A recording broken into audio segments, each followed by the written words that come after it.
Good morning and welcome back to your favorite news TV channel.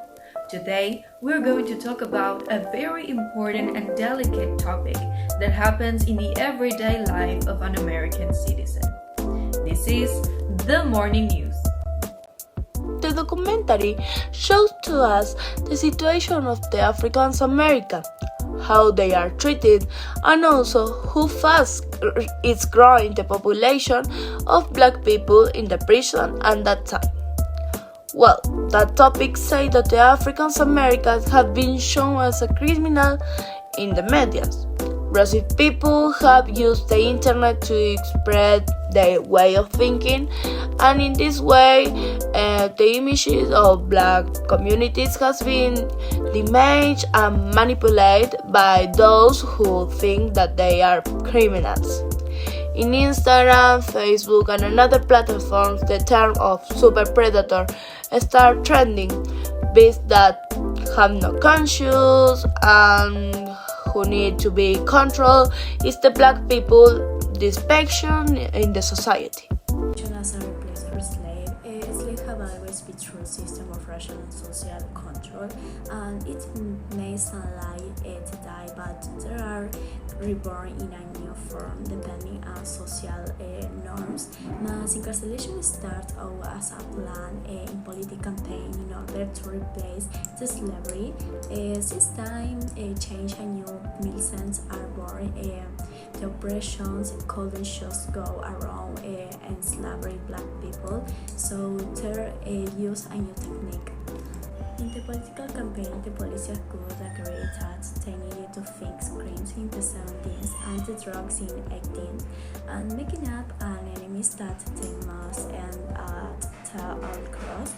But it's turned out that they understand could take in the fall were black communities. We can see this by looking at ALEC, the American Legislative Exchange Council, which was basically created to make advantageable laws and bills for the politicians and other important corporations. Some of the most famous companies that were involved in this were Coca-Cola, FedEx, Walmart, etc. There were some companies that made a contact with these prisons, so instead of running their service, they would usually do their service in the way they would usually do. They would give it in a poorly way. So therefore, the inmates and the inmate families would have to pay way more to make a simple phone call from or to prison, compared to a phone call made outside of the prison conditions, costing them a fortune when in reality it shouldn't be like that at all. And the food and the healthcare corporations would give their service just as badly as the previous example, because in doing so they would still get paid even if they didn't proceed with their service in the proper way. Acknowledging this, we can see how deeply monetized mass incarceration began to be.